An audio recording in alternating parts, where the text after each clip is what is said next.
Vijana kaunti ya Kisii wametakiwa kuheshimu wazee na kuachana na imani potofu, ikiwa ni pamoja na kuwachinja kwa madai ya kufanya uchawi ama kuangamiza kwa madai ya kufanya masuala ya ushirikina. Wito huo umetolewa wakati wa sherehe iliyofanyika kwa heshima ya Mama Agnes Moraa Ombaki, mjane aliyefikisha umri wa miaka 105 hivi majuzi, katika kijiji cha Mayata huko Gatere, eneo la Nyaribari Masaba, kaunti ya Kisii.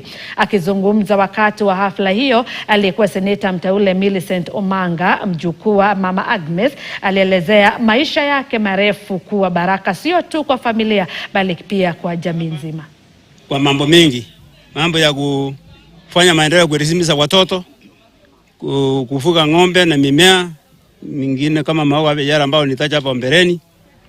Walipigania hawa ndio watu wa kwanza kupanda chai na kalenta kiwanda cha majani cha Kemokama na tena factory society ya Kemokama. Ningependa actually kusisitiza au to encourage the youth, the people out there, the Gen Z, kwa sababu kwa hii jamii yetu nimeona vijana wanakuja wanaenda sijui wanachoma hawa kina mama wazee ambao wanasema hizi ambao sijui wamefanya sijui ni warogi sijui ni wanini. Tunataka kuambia kwamba ukiwa na mama ama ukiwa na your grandmother, your grandparent, kama my grandparent hapa Agnes, yeye ni nguzo. Let me tell you what she does in this family, amwezi jua kwa sababu yeye ndio msingi.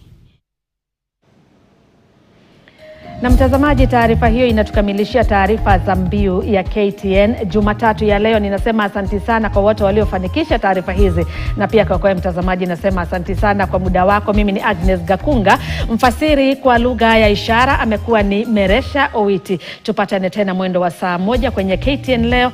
Endelea kutazama KTN.